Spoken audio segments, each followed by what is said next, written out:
नमस्कार, मैं गरिमा। ये है जागो हिमाचल 365 टीवी, डर के नहीं डट के, और आप देख रहे हैं हिलकुश न्यूज चैनल। बढ़ते हैं आज के मुख्य समाचारों की तरफ। सीमा तक पहुंच आसान बनाने की कवायद, राजनाथ सिंह ने हिमाचल में 3 पुलों का किया उद्घाटन। चीन की भारत की सीमाओं पर विवादित गतिविधियों को देखते हुए केंद्र सरकार भी आक्रामक है। चीन सीमा पर आधारभूत ढांचा मजबूत करने की योजना के तहत किन्नौर जिला के साथ लगती सीमा पर सड़कों और पुलों का निर्माण तेजी से हो रहा है। इसी कड़ी में केंद्रीय रक्षा मंत्री राजनाथ सिंह आज पूर्वी लद्दाख के कुंगयाम से देश के 8 राज्यों में सीमा सड़क संगठन द्वारा निर्मित 63 पुलों का वर्चुअल माध्यम से लोकार्पण किया। लोकार्पण किए गए पुलों में से 3 पुल हिमाचल प्रदेश में स्थित हैं।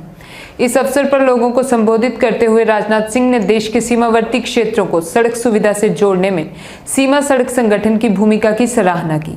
उन्होंने कहा कि देश की सुरक्षा के लिए बेहतर सड़क संपर्क सुविधा महत्वपूर्ण है। वित्त मंत्री निर्मला सीतारमण ने इकोनॉमी को दिया 6.29 लाख करोड़ रुपए का बूस्टर डोज, इन सेक्टर्स के लिए खास ऐलान। वित्त मंत्री निर्मला सीतारमण 28 जून को समापन हुई प्रेस कॉन्फ्रेंस में कई बड़े ऐलान किए।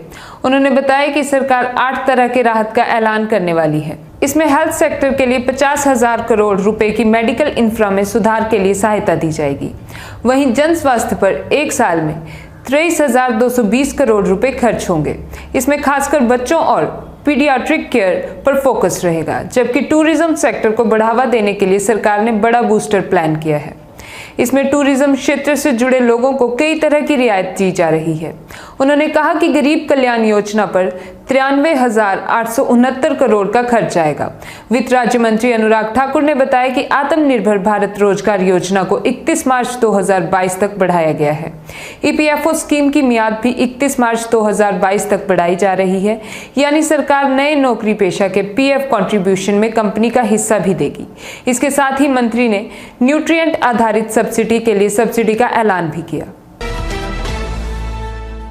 1 जुलाई से होने वाली परीक्षाओं को लेकर नई गाइडलाइन जारी। प्रदेश विश्वविद्यालय द्वारा 1 जुलाई से संचालित की जाने वाली परीक्षाओं को लेकर नई गाइडलाइन जारी कर दी गई है। बिना वैक्सीनेशन इस दौरान किसी भी छात्र को परीक्षा में भाग लेने नहीं दिया जाएगा। इसके चलते अब कॉलेजों में ही छात्रों के लिए वैक्सीनेशन के विशेष सत्र आरंभ कर दिए गए हैं।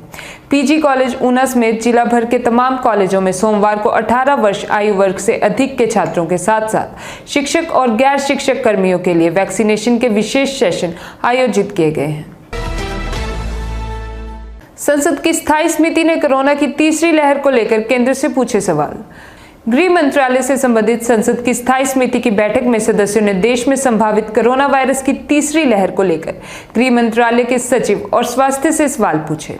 कांग्रेस के वरिष्ठ नेता आनंद शर्मा की अध्यक्षता में हुई गृह मंत्रालय से संबंधित संसद की स्थायी समिति की बैठक में सदस्यों ने सरकार की तैयारी के साथ साथ मौजूदा व्यवस्था को लेकर कई सवाल पूछे। जानकारी के अनुसार अधिकारियों की ओर से सदस्यों को कहा गया कि संभावित कोरोना वायरस की तीसरी वेव को लेकर पूरी तरह से तैयारी की जा रही है। स्वास्थ्य मंत्रालय के सचिव ने इसके साथ ही सदस्यों को जानकारी दी कि देश में उपलब्ध वैक्सीन काफी कारगर है और ये कोरोना के खिलाफ लड़ाई में महत्वपूर्ण हथियार है।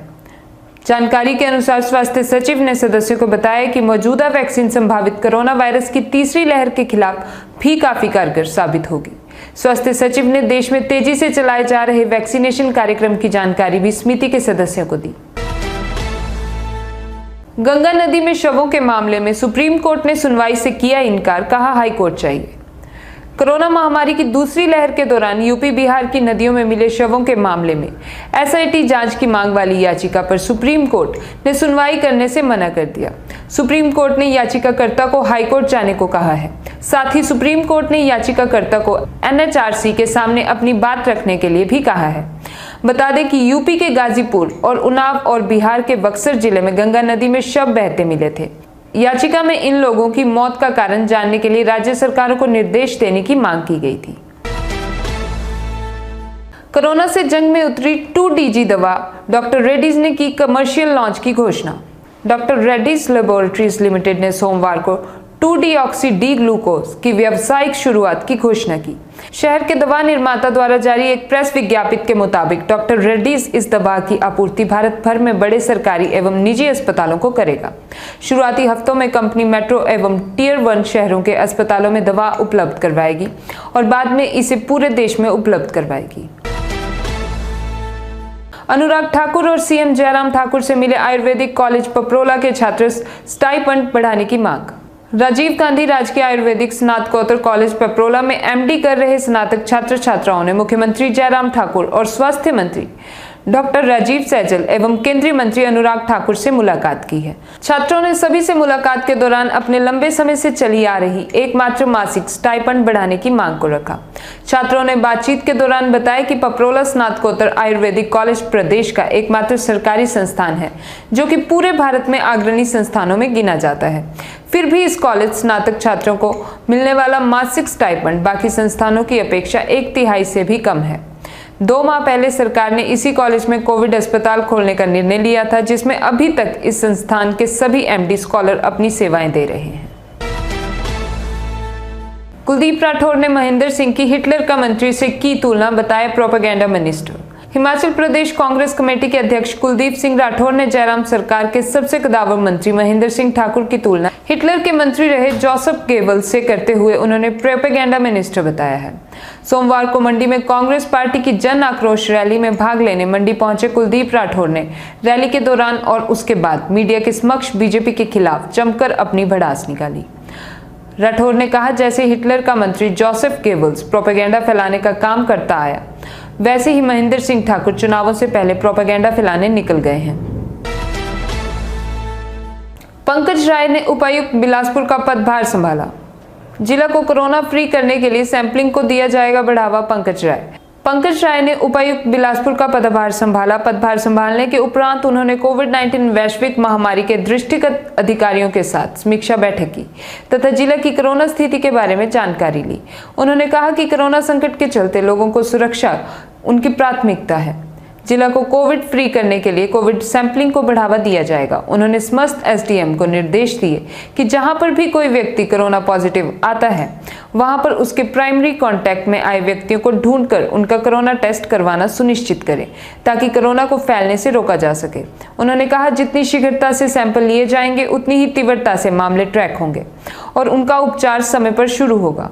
उन्होंने समस्त एसडीएम को निर्देश दिए कि होम आइसोलेशन में रह रहे कोरोना पॉजिटिव रोगियों के साथ निरंतर संपर्क में रह रहे ताकि उनका मानसिक मनोबल बना रहे। उन्होंने कोरोना की तीसरी लहर से निपटने के लिए एसडीएम को निर्देश दिए कि डेडिकेटेड कोविड केयर सेंटर बनाने के लिए भवन चिन्हित करें ताकि आवश्यकता पड़ने पर उन्हें प्रयोग में लाया जा सके। इस अवसर पर सीएमओ डॉक्टर प्रकाश तरोश ने जिला में कोरोना की स्थिति के बारे में अवगत करवाया। आज 29 जून को 56 स्थानों पर लगेंगे टीके। 18 से 44 वर्ग के लिए 40 टीकाकरण केंद्र और अन्य के लिए स्थापित होंगे 16 केंद्र। जिला में कोरोना रोधी वैक्सीनेशन का अभियान जोरों पर है। मुख्य चिकित्सा अधिकारी डॉक्टर आर.के. अग्निहोत्री ने बताया, इस अभियान के तहत 29 जून को जिले भर में 56 टीकाकरण केंद्रों पर टीके लगाए जाएंगे।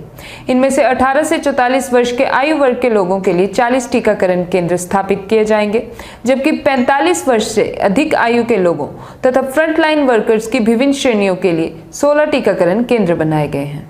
धन्यवाद और जुड़े रहिए हिलक्विस्ट न्यूज के साथ।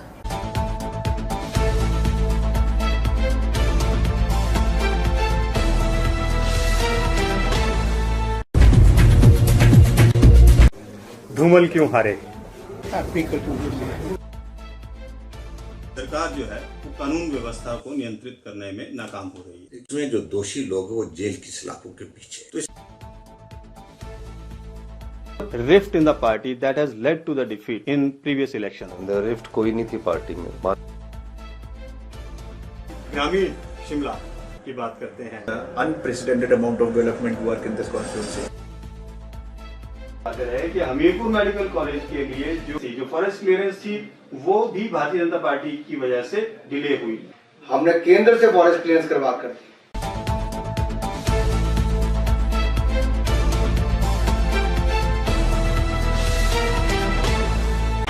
हेलो हिमाचल।